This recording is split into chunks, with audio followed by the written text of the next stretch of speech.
Hello, hello, and welcome to another show of Maximum Growth Live. If it's Tuesday, we are live. I am Jay Ruane, one of your two hosts. Seth Price over there is the other one. I am CEO of FirmFlex, a social media marketing agency for lawyers. And Seth, well, he runs Blue Shark as well as Price Benowitz. Blue Shark is an SEO firm for lawyers as well as some other brands. And Price Benowitz is a law firm that does a little bit of everything, right, Seth? We got PI, we got criminal. Basically, if you're a consumer and you need help, we're there. That's awesome. That's awesome. And you've grown it admirably over the last 15 years. Watching you grow has been something. But, we want to talk about growth. And one of the things we want to talk today about is who do you hire? Because I think it's something that you and I have disagreed about over time.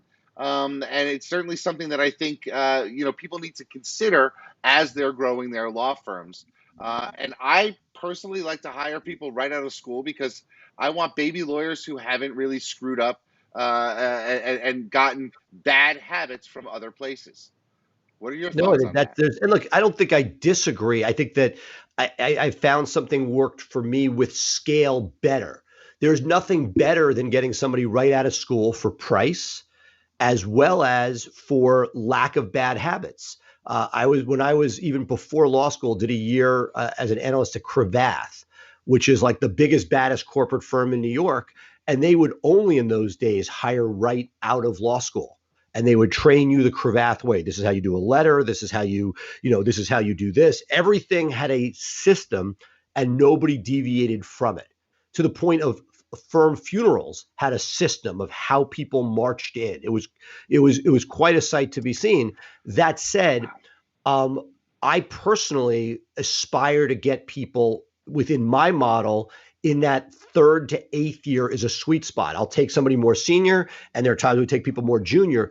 I have seen the most success in that middle space, in the sense that we want somebody who knows what they're doing so that there's a lesser supervision necessity when somebody is in their like a mid-level associate at a firm has less supervision than the junior associate, in the sense that the senior associate supervises the mid-level associate that supervises the junior associate, so that we're able to get somebody who knows what they're doing at a higher level. And yet the downside of very senior, although you can get rock stars that are very senior, is that they may not want to work within your system, stuff that we talk about a lot. So to me, I feel like, and this is what the crux of what we're talking about here comes down to, is the idea that in those first 3 years, I see the highest propensity for turnover, something that I've thought about a lot, spoken about a lot, in that not dissimilar to how I started Blue Shark. The same as a junior marketing person, a junior lawyer comes in, you pay them X. In your market, what does a first year lawyer make, Jay? 60,000, somewhere in that Right. And if range. in the down market, it was probably closer to 50. Yeah. So you get somebody in at 50, they go to 55 when they pass the bar. They know what they're doing there at 60. And then within a year, somebody turns around and offers them 85 or 90. And you're like, whoa. I put my blood, sweat, and tears into getting this person up and running. They know what they're doing. I know all the defects. They're still not a seventh year. They know Right. what they're doing because I've trained them. But to somebody else, that year of training, sort of like buy versus build, if they hired a recruiter and paid 25 cents or a third in the old days for that person, that's essentially your delta that they're paying to have a trained person. Similarly with Blue Shark, I would hire marketing people, train them up, and then it wasn't even law firms. They would just get opportunities in life as they were 3 years out of school that were much greater than what I wanted to offer them as somebody in step line. So that what I found was to keep the people for Blue Shark, I had to give them opportunities. And that's similar to my philosophy for the law firm, where unless you're willing to step up and get them not just incremental raises, but something more substantial, the turnover in those first 3 years can be dramatic. Oh, absolutely. One of the things that I've run into a problem with is, people are happy just to get any job out of law school for the most part, and so they'll accept your job, but they may not necessarily ever want to practice that area of law that you've push them into, especially if you had some sort of small relationship with them as a law clerk or something like that, because they took that job and it seemed exciting at the time. Especially criminal defense seems exciting to a lot of young lawyers, because the cases are interesting, and you're talking about real world problems. It's not a corporate residential real estate closing of 10,000 units, where it's all dry paper. And but we've definitely had turnover in people who've come and 6 months later are like, yeah, I definitely don't want to do criminal. I just took the job because I wanted to have a job. I didn't want to come out of school with nothing. And so that's been more of a problem. But one of the challenges that I've had, and I want to ask you about this, is when you bring somebody in who's been on their own as a solo, right? Somebody who's, hung a shingle, figured, you know what, I don't want to deal with the marketing. I don't want to deal with the management. I just want to be a lawyer and do law stuff. And then they come into your practice. You have people who have been out on their own, hung a shingle, and can be incredibly inefficient. Because, like, when you're a solo and you have four cases, you might take a day each day of the week. On Monday, you go and do one case. On Tuesday, and you'll stretch out your week, because having a case a day in a different courthouse, you might say, "Well, I'm getting out of the office. I'm doing something." You feel like you're accomplishing something, but from a business owner's perspective, like you or I, you want them to bang out those four cases on Monday morning and free up the rest of their week to be working on other stuff. Whereas as a solo, they were looking for a reason to get out of the house, and so they stretched their week. How do you combat that, like, natural tendency to be inefficient with the solo mindset, with how you're operating in a firm? I've, for the most part, in our non-plaintiffs practice, I find it much harder to do this in the plaintiffs practice, but in our non-plaintiffs practice, we have just about everybody on some sort of incentive program, highly incentivized. So our hires, God willing, are self-selecting. You either drink our Kool-Aid, where you can make unlimited money based on how hard you want to work, versus somebody who wants a job. We work a lot of times with a draw system, where it's sort of like in the sales scenario where you're getting a draw. That's not what you're there for. So I intentionally will set the draw below what they're making currently or market salary, because I don't want somebody where the draw is what they're playing for. That's a safety net to make sure their mortgage is paid, and that the lights are left on. But I want somebody who wants to be there, who's going to make substantially more than their draw. And that's if they are not thinking that way, if they think, hey, I want that number, if somebody's good with the number of the draw, I don't want them. I want somebody who is fighting to make more. And that's sort of how I personally sift out the person, as you're talking about, who might be myopic or not as motivated, if by creating financial incentives that only somebody who's motivated would take. That's been part of the secret to our success. Yeah, I mean, it's interesting because they say, like, only about 10 to 12% of the workforce is truly motivated by money. And so if you can identify those people and put them in a position where they could work harder, make more, it'd be great. But there are And some it's not people who, just money. Part of it is that we're saying, hey, you don't have to worry about intake. You don't have to worry about accounting. You don't have to worry about administration. You don't have to worry about marketing. So we're giving them a quality of life that for most lawyers is a dream. I had somebody came to me and said, what's the catch? Like, this is too good to be true. I'm like, no, this is what we have built. But I also have a business philosophy. I talk to everybody on their interview. If we can't make you better off with us than without us, I'm stopping the conversation. We talk about what they're making now, because I don't want them coming into a situation where they're like, oh, even with your incentives, I'm not doing better. Or somebody who's barely working. Let's say somebody has a cushy job making X amount, and I can make them 10, 15, 20% more, but they're going to work their ass off. That may not be worth it. And that's where those questions come in.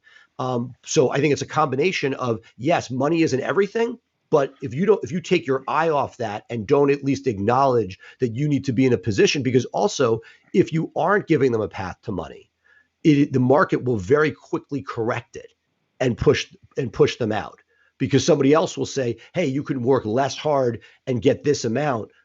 So the market will take care of itself. If we do our job and we have the incentives in place and the marketing is right, then as people work harder, they're making more. And that generally is a pretty good combination. And if somebody decides, hey, I don't want to work anymore, their salary will reflect it and they'll find their way out.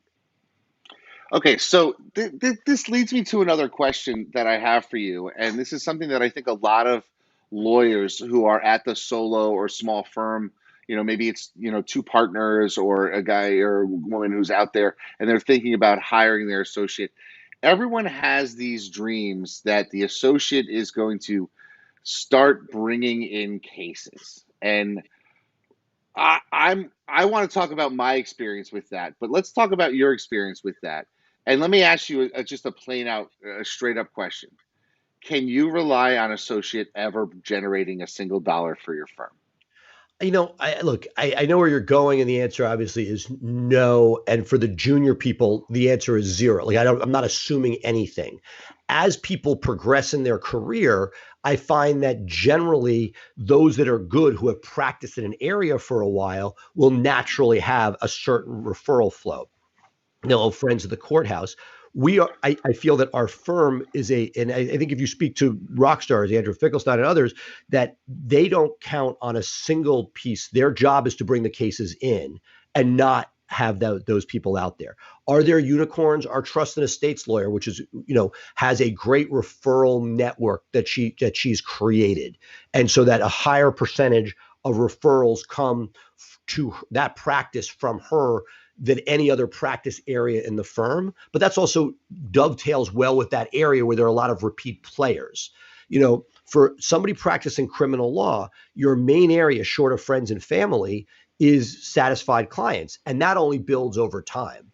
So, I think that's something that I'm interested to hear what Kristen David talks about, is that she's somebody who has gone out on her own to do things. And can you, as lawyers, let's just talk about it for lawyers, if you hire somebody who is so good at business development, they're not going to be long with you. They're going to do their own thing. So you need somebody where it's not their passion. If their passion is business development, they're probably not staying with Ruane for a long time because they're going to want their own shingle on the door and be the top of their own pyramid. So Yeah. to me, I incentivize greatly for business development, and we give a very generous split for anything that people bring in that's their own.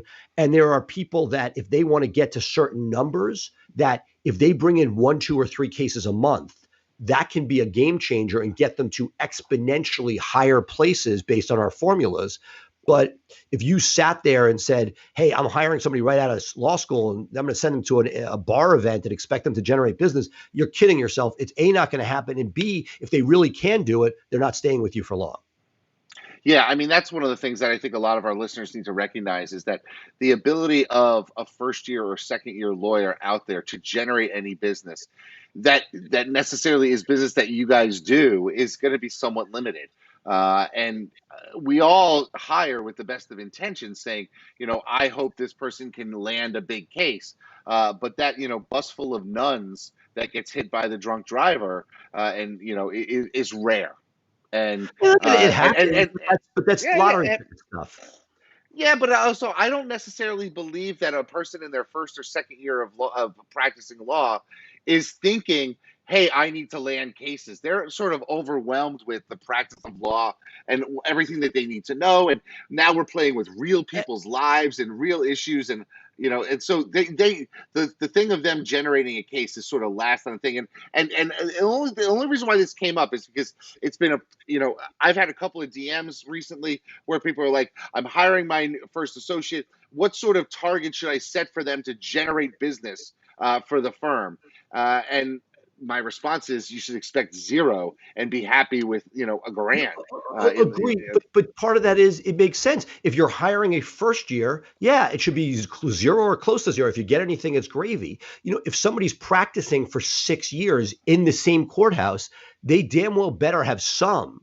And that's also, to me, when we're talking about hiring a solo, let's say, and you look at their current numbers, if the numbers are really low, let's say they're completely dysfunctional with their marketing, but they can't put bread on the table with their own practice, like that's a red flag as well. So it's like if somebody's crushing it, they're going to be like, hey, I don't need your firm, I'm fine. But if somebody has nothing, that may mean there are other dysfunctions buried. We talked about this a lot. There are a lot of sort of broken business models out there, or people that had a referral space that's gone, or whatever the exact scenario is. But that I think that it's careful to sort of be cognizant of what seniority somebody is. Have they been in the same area of practice the whole time? Because at that point, there should be something. It's not that I'm counting on it, but I know that somebody that fits our model, they should have X number of their own referrals per month from just the world that they live in. But if you're hiring a first year and thinking, hey, this is part of my business model that they're going to be bringing in stuff, 9 times out of 10, you're going to be sadly mistaken. Yeah, I definitely agree with that. One of the things I wanted to bring up, Seth mentioned Kristen in his comments a little while ago. That's actually something that you guys should be looking out for, because this Thursday we're going to have Kristen David on our show with us, and Kristen has a coaching practice. Seth, I know it's a little abnormal because we're in the middle of this conversation here, but since we talked about Kristen, talk a little bit about what's coming up on Thursday this week, because I think our viewers will like to hear about what she has to offer. Right. Well, Kristen David is just an amazing person. She was a lawyer. She worked with a coaching program. She now has her own that's been growing for the last 14 months or so. And she looks at systems very much the way you do, Jay, and sort of talks about each of the different areas that you need as you grow, similar to what we talk about here on the air. Basically looking at intake, looking at marketing, and looking at how to make the hires, how to bring people in, and then a la Jay, how do you create documentation so that when one person leaves, you're not completely hung out to dry. I was making the analogy just simply about the idea that when you see rock stars, we all want rock stars. And I think that's almost an entirely another conversation, which is as you build and grow, you need the rock star on substance. But if you have somebody who has that driving desire, we had a woman that I loved when we started the firm who kicked butt. She was like some of the worst law school in the country, undergrad that was to match. She came in and she crushed it. She connected with clients. She knew how to practice law. She was awesome. I thought we had her for life. And she was like, no, I want my name on a shingle.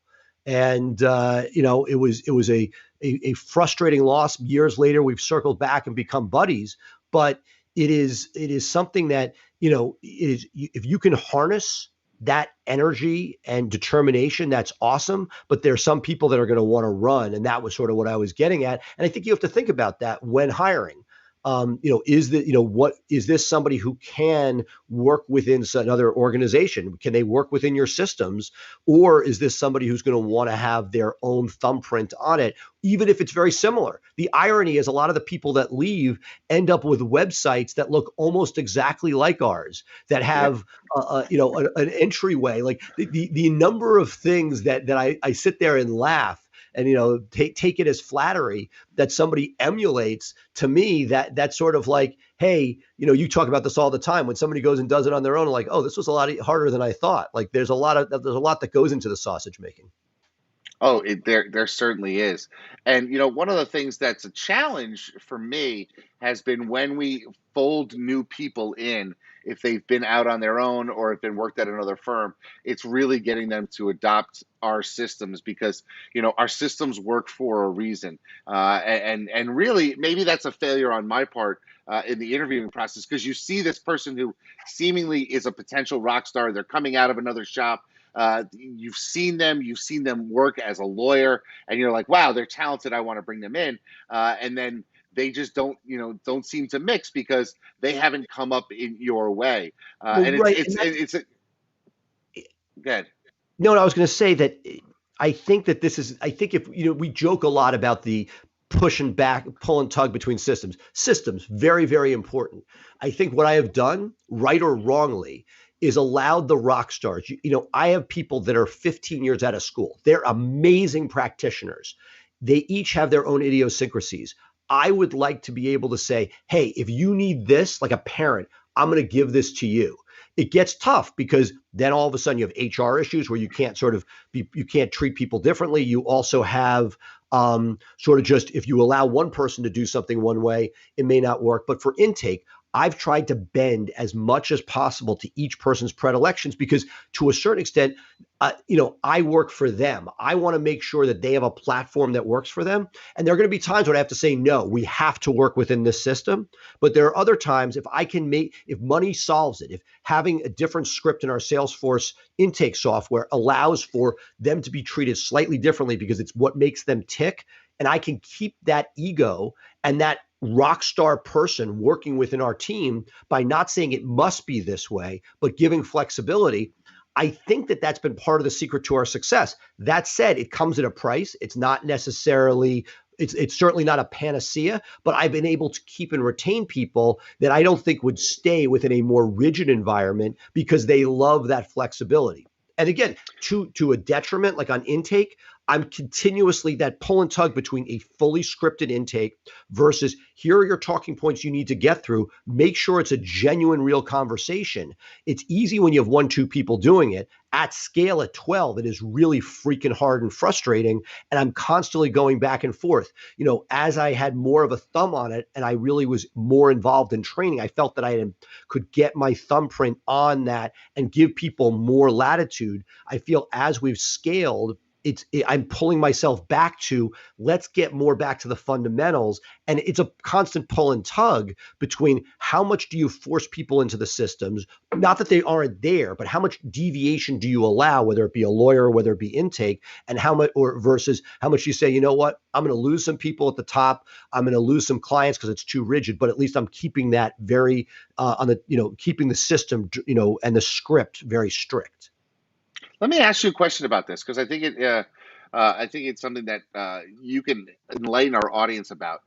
How does that flexibility impact firm culture among the lawyers? If, hey, I see them over there and they get to do it their way, and I'm stuck doing it this way.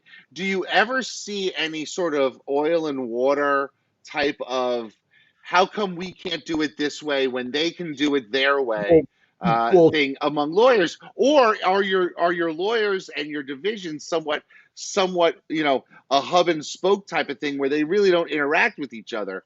That's the I'm No, curious no, I think how your great, office great question. interacts. That's exactly the point. So for me, because we have people from Richmond to Baltimore and now South Carolina, it is a bit of a hub and spoke. But whenever you do make an exception, you have to know people talk and that you have to be willing to allow other people to do it because then you can't like a kid. If one kid gets the iPhone and the other kid is wants one, even they're not going to care that they're a year younger. Like it's those types of things where I feel like as long as you understand that you're opening that can of worms.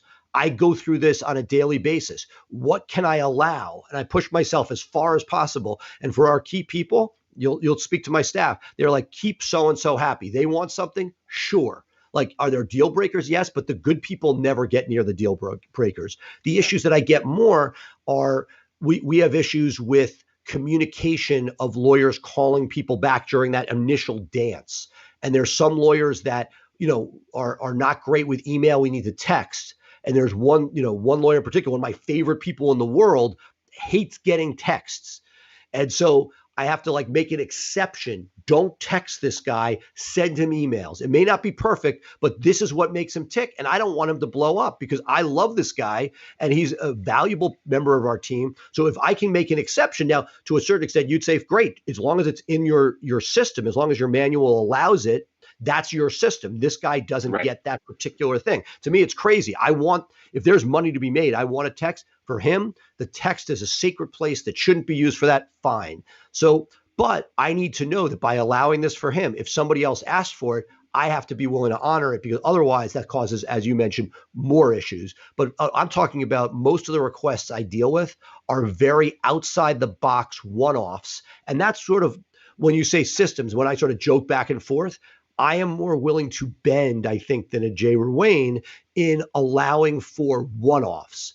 It's frankly where all our mistakes are made, all of our liability issues come from. No good deed goes unpunished. But I don't think that I'd be able to have scaled, at least in my micro world, the way I have if I didn't empower people and say, because I want them to have the best of a firm within a firm for themselves. I don't want them to say, hey, if I had my own shop, I could do it that much better. And part of that is bending on things that would be better if they were completely systematized with no deviation. If I allow for that deviation, it seems to keep people happier and one less obstacle to them saying, hey, I want to do it myself. I don't think it's a major issue. We give people so much for what we of how we give them so much and so much autonomy.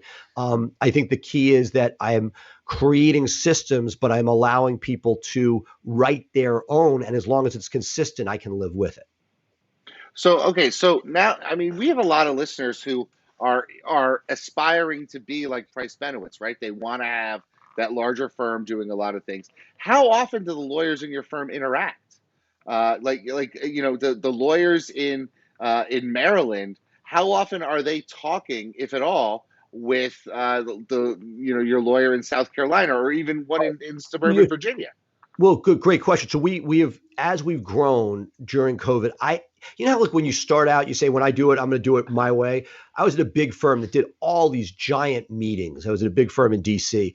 I just found them ludicrous. I'm sure there were some benefits to it, but I have taken the extra time, particularly during COVID, where we have separate meetings for our Maryland team, our Virginia team, our, DC team. So in general, we try to make the meetings relevant to the people there. Would there be benefits for everybody on? We do some, like on intake, we'll do a firm-wide meeting for everybody who touches the intake process for their clients, every lawyer, and they will share best practices. But if we're doing something that focuses on Maryland practice, why have everybody else there? And so it takes more time for me, and I have more meetings scheduled, but I'd rather have them hyper focused so that people are getting more value out of it.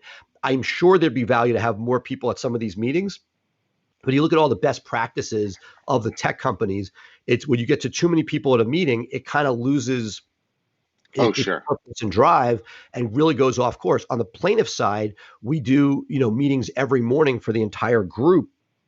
And almost like expanded huddles that we've heard about from Vern Harnish, again through the Mastermind Experience group when he spoke.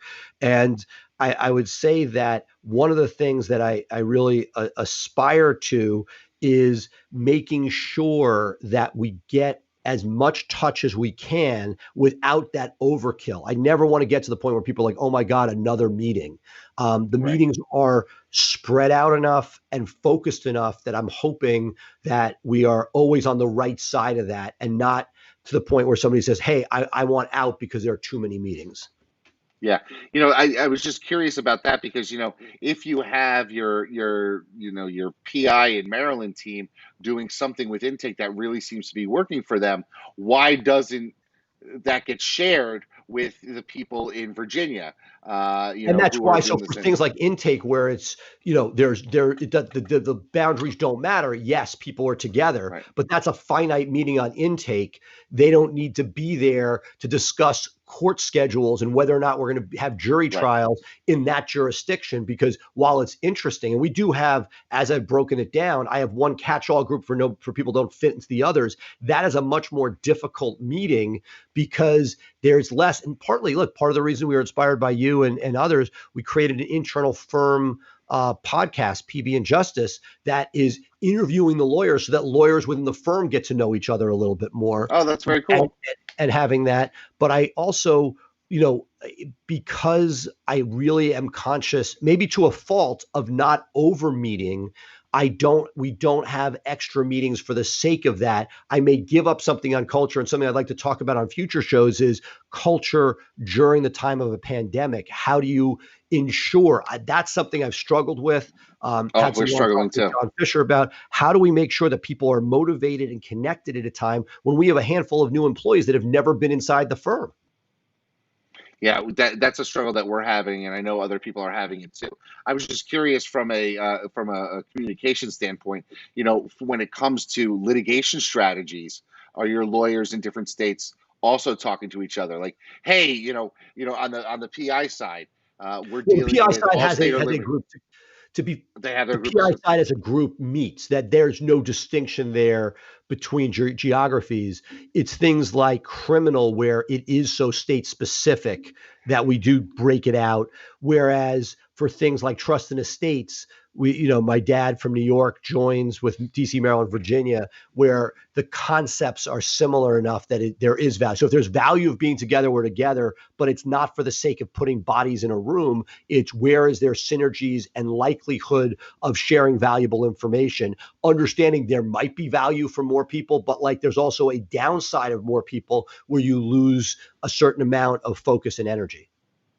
Yeah, one of the things that have worked really successfully for us is that every so often, probably 4 to 5 times a year, we'll do a sort of a bring your worst file meeting where we'll get together, we'll get lunch, and each lawyer brings a file that's sort of vexing them. Of course, we're all criminal and post-conviction litigation, and we'll just sit around the room and everyone gets to have their input on, hey, have you thought about this witness? What about this line of questioning? That type of thing. So lawyers Absolutely, are that's getting to genius. But Yeah. that's my point. It's with people with that commonality. If you brought a family law lawyer in there, is there really going to be much value? Could be, but it's much more likely that those hours could be better used on something else.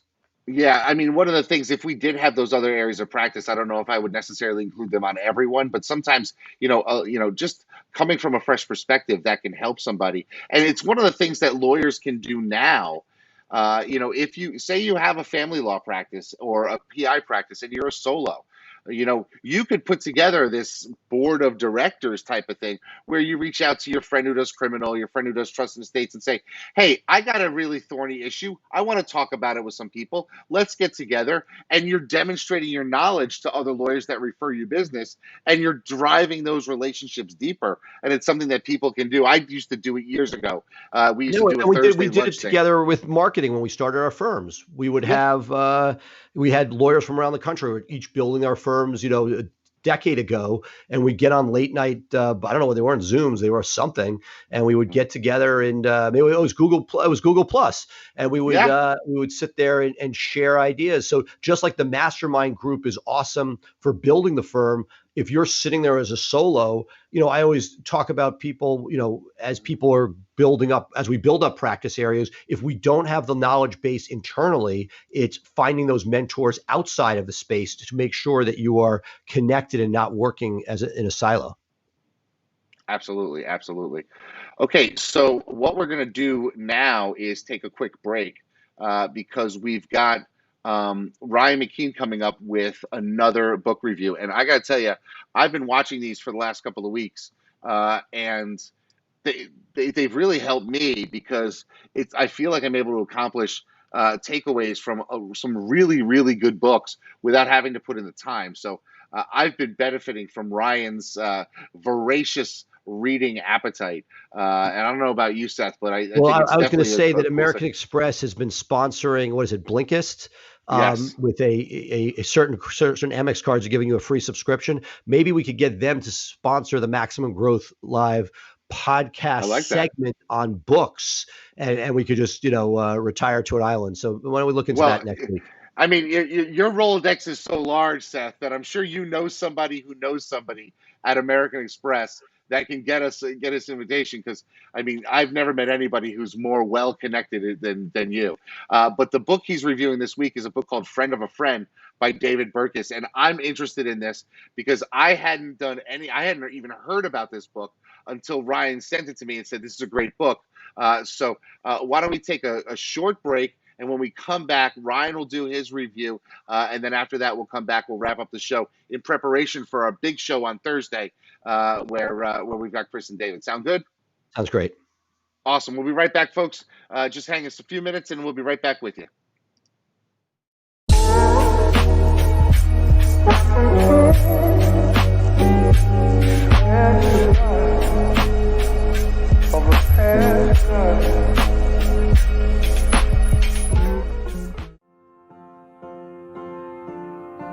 In this world today, if you want to grow your business, you want to grow your firm, you want to take on more cases and make a bigger impact, you have to have a digital blueprint.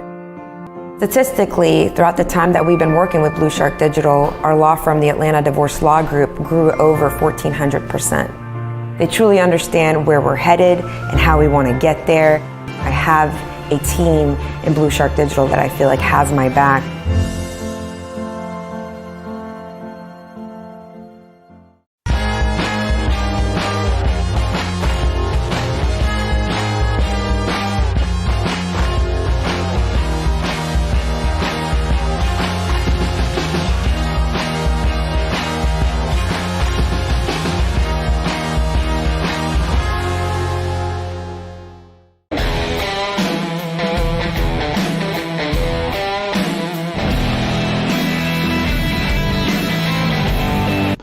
Hi, it's Ryan McKean for this week's episode of Just Book It. And this week I'm reviewing David Burkus's A Friend of a Friend of a Friend of a Friend of a Friend.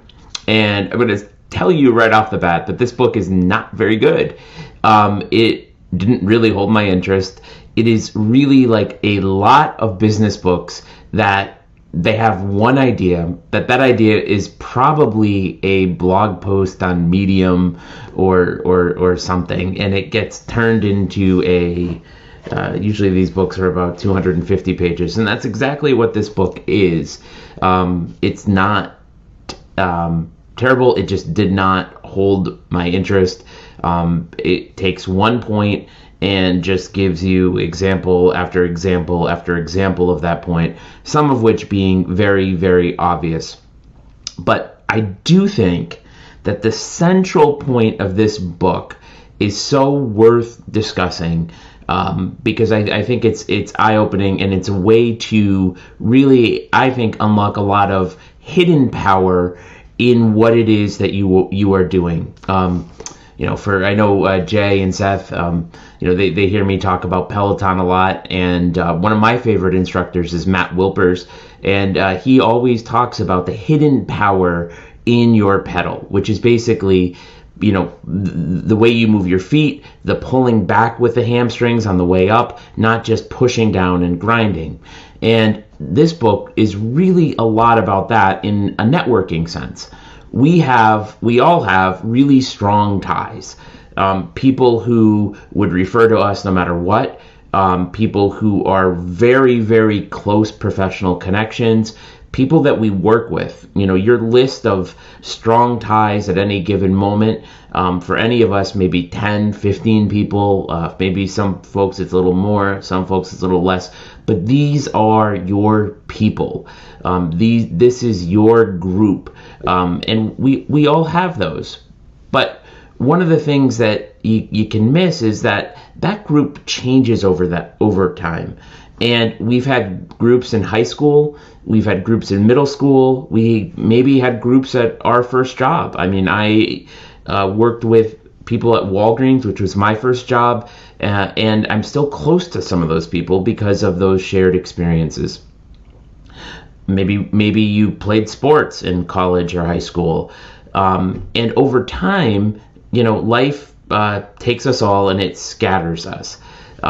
We work very close with some people, and then we become not so close because of time, distance, geography. This happens over and over and over again. So think about your college classmates. Think about your law school classmates. Think about people that you worked with, for your first job, your first law job, the first time you clerked.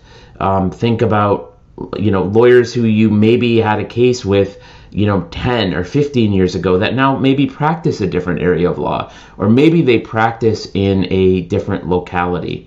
And what those folks are, people who maybe were once close or, on the periphery of our network, are now weak ties. We may not have talked to them in 10 or 15 or 20 years in some cases, but they know us. We had a good relationship at the time. Perhaps they think favorably of us.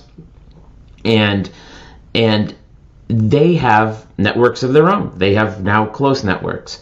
And so what Burkus's point is that if we're looking for that power in our networking, we don't need to, strengthen close ties. We don't need to maybe reach out to people who are, very distant ties for us, or very loosely connected, because that's going to take a lot of energy. But the act of calling your law school classmates, the act of calling people who you used to work with, or in a different day and age, having tea or coffee with them, that is going to really expand your network. And that is really what is going to help drive your business, because it's your hidden network. It's something that you carry around, and it's something that is largely sits unused in your life. Unfortunately, with LinkedIn and Zoom and Facebook, it is easier than ever to reconnect with those folks and say, hey, how's it going?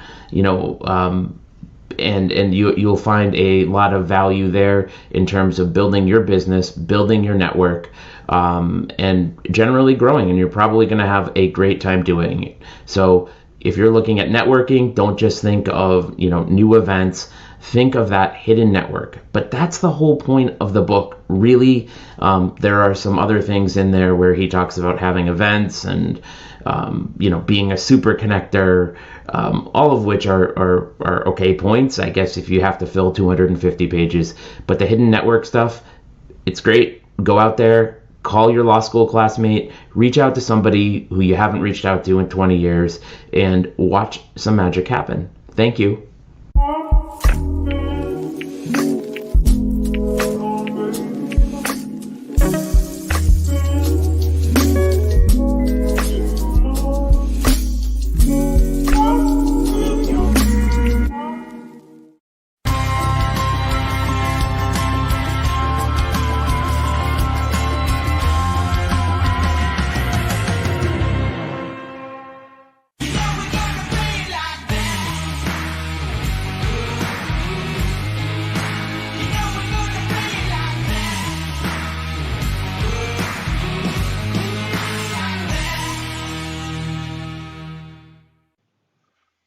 All right, yet another phenomenal book review by Ryan. Seth, every week I get a couple of nuggets, and this week it's just the same. It's been great. So we've had a phenomenal show. I think we're going to end it here. Does that sound good to you? Absolutely. I got one idea. Let's at some point do a best of the reviews where you can get like an entire, segment of Ryan. So for those people that haven't had a chance to catch all of them, let's get like a Ryan show put together and make that a special segment when we want to take a vacation. I like that. That sounds really good. But we're not going to take a vacation over the next couple of days, even though next Tuesday, a week from today, we've got Election Day. We're going to be doing a live show on Election Day, and we hope you stay with us. So we've got Thursday coming up. We've got Election Day. We're going to cover some stuff. So you're not getting rid of us yet. But for now, we are Maximum Growth Live, the Tuesday edition. I am Jay Ruane. He is Seth Price. We are Max Growth Live. Thank you so much for being with us, and we'll see you on Thursday, 2 days from now, with Kristen David. Phenomenal guest, and I'm really excited about that. So, Seth, I'm going to say goodbye. You want to say goodbye? Goodbye. All right, that was it. Nice and simple. Bye, folks. We'll see you. We'll see you in 2 days. Have a great one.